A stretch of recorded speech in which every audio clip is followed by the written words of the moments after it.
So, on my last video, which got an insane amount of support by the way, thank you so much. Really honestly meant the world to me. And a lot of you who resonated with my enjoyment of the themes in Yu-Gi-Oh!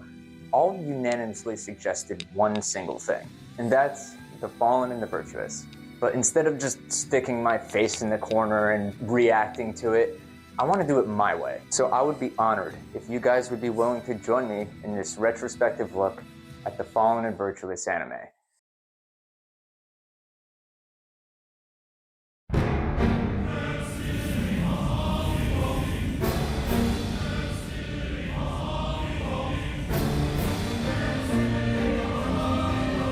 So our story starts in the nation of Dogmatica.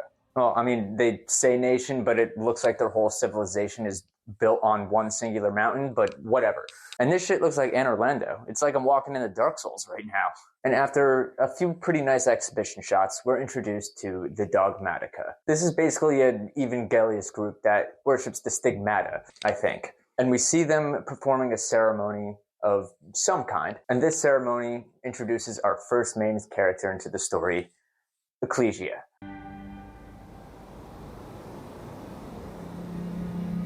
So we see her staring off into the cityscape after the ceremony, probably thinking generic shonen protagonist thoughts like, I'd love to see the world. And our favorite, I wish everyone would just stop killing each other. And I guess they're having some sort of parade out there in celebration of what just happened as well. By the way, side note, where are these flower petals coming from? We had a few exhibition shots of the landscape already, and I didn't see a single plant. This whole thing is a concrete jungle. And then this armored tank of a woman enters the scene.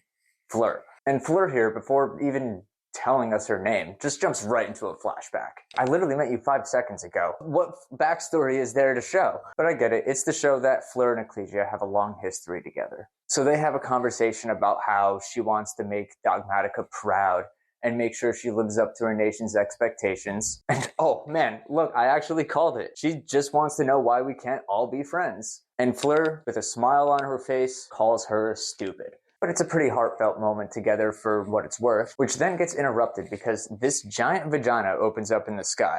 And as vaginas do, it gives birth to a motherfucking dragon. Hey Fleur, that's just a shield. Okay, I guess you're good. Oh, the sword is in the shield. Alright, I'm the dumb one now.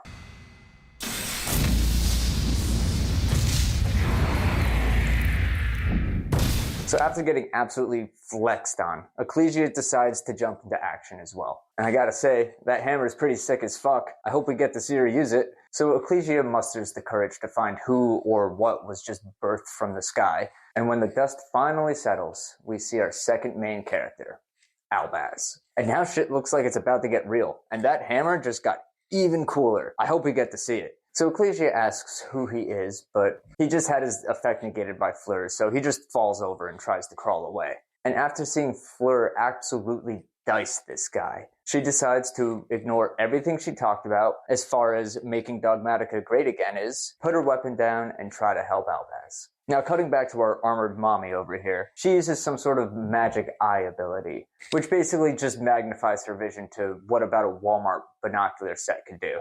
And as she approaches the impact site, suddenly she gets shot at. And a fight now breaks out between Fleur and this new guy, Shurag. And Shurag literally brought a gun to a knife fight and is losing. And honestly, this is a really cool action sequence right here. Now cutting back to the ground, who the fuck are you guys? So I guess while this is going on, the Dogmatica are at war with some sort of furry group. And they're currently on a special operation. Seems to be covert, but because the sky opened up and spit out a dragon, apparently their plans got a little botched up. And these guys decide to head off to be a diversion. Now back to our main duo here. The Dogmatica arrive and ask Ecclesia to step aside. Wait, what? You literally just talked about how you hope to make your nation proud and meet their expectations. They literally just had this huge ceremony for you and a parade like an hour ago. This is your first chance to prove yourself. What do you mean, no? And also, without any explanation, the furries jump in as well. Who they are and why they're here is still a mystery to me. Yeah, that's the same energy. And then the camera pans out and we see the face-off. On one side, we have furries with guns, and on the other side, we have zealots with dragon claws, with Albaz and Ecclesia stuck right in the middle. Alright, finally some context. So these guys are called the Tri-Brigade. And holy shit, these guys are packing heat. Is that a fucking rocket launcher? And what's with the guy with the crossbow? Like, do they not consider Bro part of the team? Like, it almost feels like they were preparing at their camp beforehand. Like, hey guys, do any of you guys need a gun? We're trying to get everyone ready. Oh, fuck. We might not have any guns left. Hold on, let me check.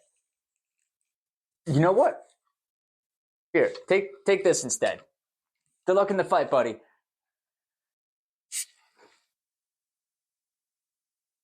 But according to Bro here, apparently all these guys have done wrong is not have the mark of the stigmata. So I'm on Tri-Brigade's side. Who are they? Bro, who are you? We've had like 6 characters so far with 1 character introduction. So Ecclesia starts begging to spare Albaz despite meeting him like 45 seconds ago. And then we start to get a little more context on how the Dogmatic are basically just professional racists. And yeah, Ecclesia, I think you're outnumbered here. I'm pretty sure they want to fight. And so the Dogmatica asks the question that's been burning inside their racist little mind: why help brown person?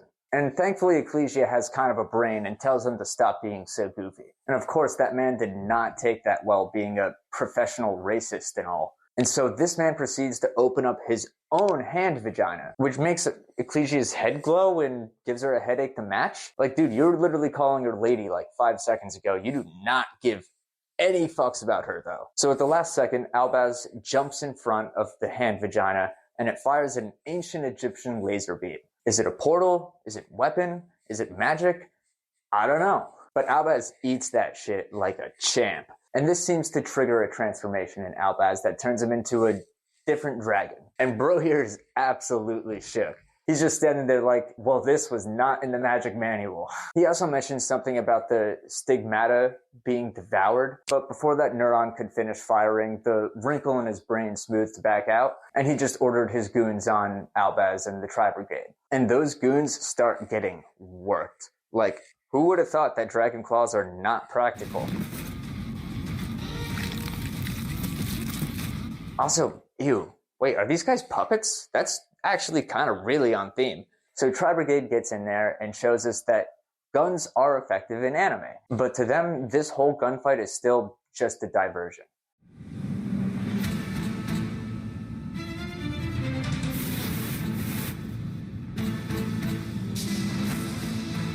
So cutting back to Fleur and Shurag, we see that Shurag is getting absolutely smacked around.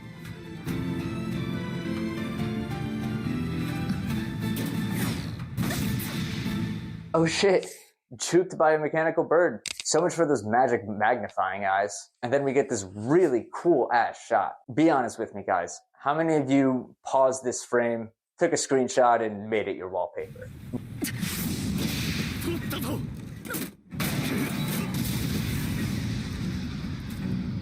Bro, that did literally nothing. I was so hyped for you, and all you did was char her armor? And right before phase 2 of this boss battle kicks off, the Dogmatica calls for all their forces to retreat. And unlike Ecclesia, Fleur takes orders. Like, damn dude, you had every advantage and you still got cooked. So back on the ground now, it's absolute chaos. And within that chaos, Ecclesia ends up taking a stray gunshot while she's lying down taking a nap. And for the second time now, Aurigo Albaz jumps in front of the danger to save Ecclesia. And then you know what this guy does? He just turns around and goes home. It's like the man's shift just ended and the overtime's not worth it to him. And then Albaz transforms back into not a dragon.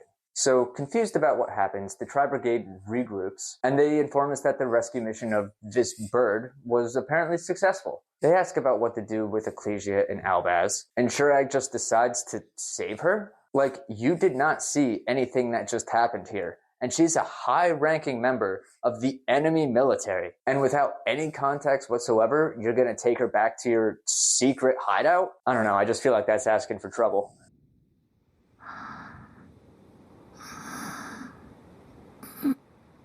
In the next scene, we see Ecclesia slowly waking up in a tent, very confused about where she is. And she steps out to touch grass in the first time in her life. But that moment of touching grass gets cut short because the Tri-Brigade want to ask her a few questions. And instead of questions, we get a flashback of what literally just happened and how Tri-Brigade saved her and Albaz. And during that flashback, Ecclesia gets psychically excommunicated, declaring her no longer to be the virtuous vessel. This gives her another glowing headache, and she's back on the ground. Good talk.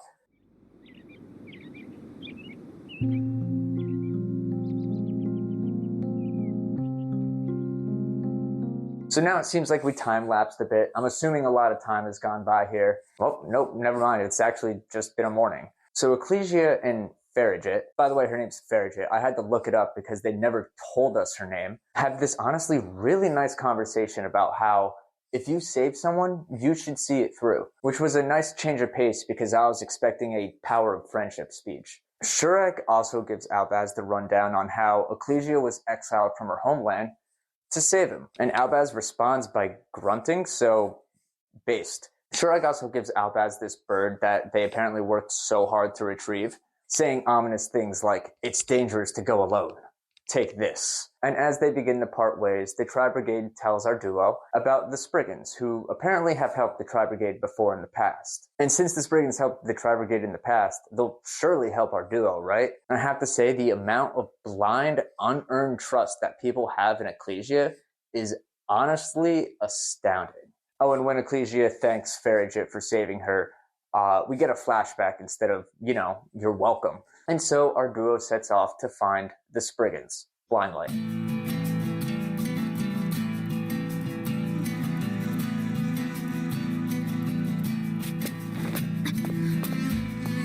And while traveling, we get this conversation between the two where we find out Albaz is basically a blank slate. Like, entirely. No name, no memories, no idea what's even going on. This guy is just along for the ride. And in the evening, while sitting around a campfire, Ecclesia remarks on how she's never touched grass before and how beautiful the grass is. And you know how this guy responds? He doesn't even look at her and basically just says, "I can't relate." And they talk a little more, and Ecclesia decides that he's very kind despite him not even looking at her. He's literally giving you the cold shoulder at every chance he's got. But you know what? If you grew up with your childhood role model being a professional racist, then I'm sure that actually does seem very kind. Ecclesia then asks him about a name because it is inconvenient not having a name. And Albaz basically goes, "I don't care, you name me." And so Ecclesia thinks for a moment and gives him the name Albaz.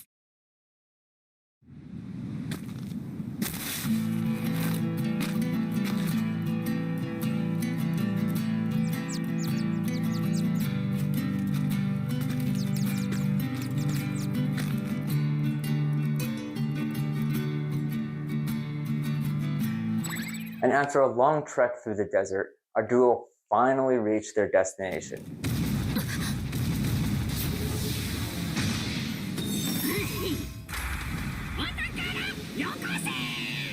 I don't really like them.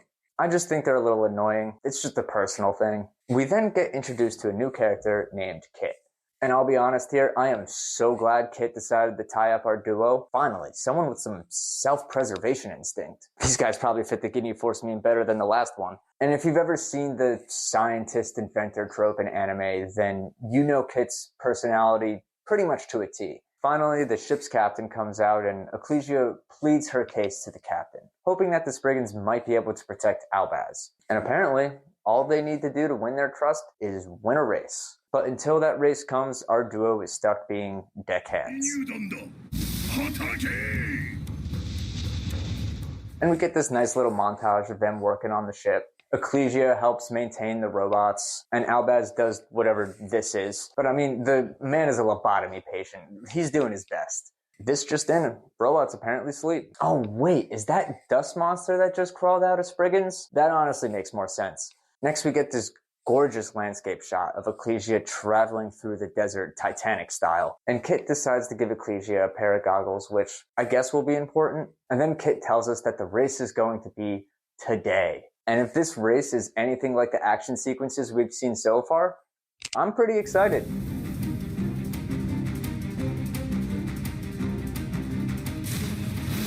And the very next scene, we see the race. Quick side note, I really want to see this conversation. Like, what led to them deciding that this man, who knows and understands literally nothing, should drive? It's like Ecclesia just went up to Kit like, hey, you see him over there? I know you guys have been doing a great job teaching him the difference between colors and numbers, so much so that I think he should drive. So Ecclesia calls out some incoming rockets and they dodge and weave. And then, wait, they won? Wait, you're telling me that we skipped the race? You're telling me that a montage of Albaz doing this was in the budget, but not a montage of the race? It seemed to be a pretty important race, but whatever. And just like that, while sitting in a pile of gems, our duo is named Honorary Spriggans. And at least this trust was won with treasure and action and not just blindly given to them.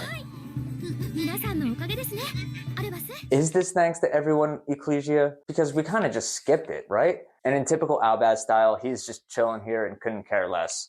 He probably doesn't even know what treasure is. But that celebration is cut short when news of Golconda is coming, who apparently everyone except me and Albaz knows who he is. And that's a big boy. Clearly triggered something in Albaz too. Look, he even has the vaginas all over his neck. Neck vaginas. And then Albaz has this Sailor Moon-esque transformation scene, which is honestly really good. It looks great. And so the kaiju battle between two monsters begins. And I say that, but holy shit, Albaz is an ant to this thing. Like, look how small he is. Golconda's tooth is bigger than the entirety of Albaz. And honestly, if a bug bit me on the lip right here, I'd probably react the same way, so valid. Well, bye, Kit. Oh, she's fine. She's doing the eye swirly thing, which never means the injury's serious. And after one more decisive blow, this fight ends in a draw. Golconda kind of decides to just fuck off, and Albaz is honestly not looking too hot. But when all hope is lost, these guys show up. Who are these guys? I don't know. Oh wait, she's actually here to kill Albaz. Maybe she's not the good guy.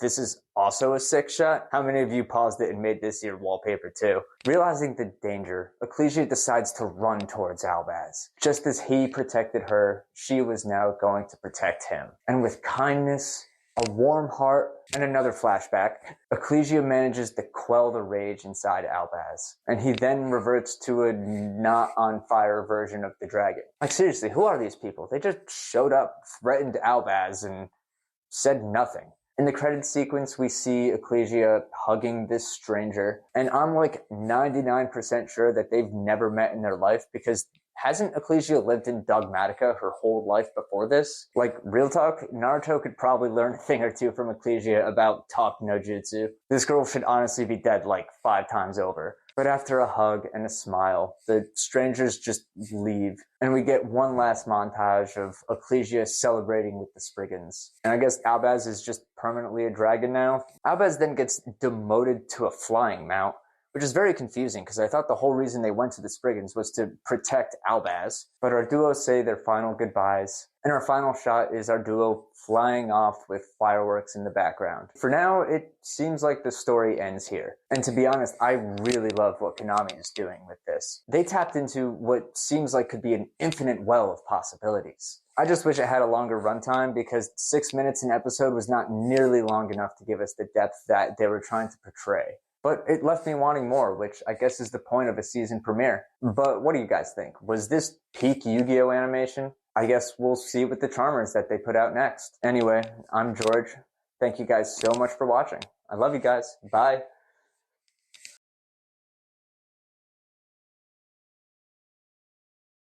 So first of all, really, from the bottom of my heart, I want to say thank you guys so much. The reaction to my first video was more than I ever could have dreamed of. And it's all thanks to you guys. Yes, you, behind the screen, you're a beautiful fucking person, and do not forget that. And I know I'm not that funny, but if I at least got you guys to nose exhale laugh, then I think I did my job. Moving forward with this channel, I'd have a lot of plans that I want to do, and I've been playing a lot of Yu-Gi-Oh! Like, a lot. So definitely expect more Yu-Gi-Oh content within this style. But before I do that, I do have one more video I really want to make for myself, which is almost going to be like a love letter to Magic and my goodbye for now. So to each and every one of you, even if you don't stick around, thank you so much for watching. And I hope you guys have a great day.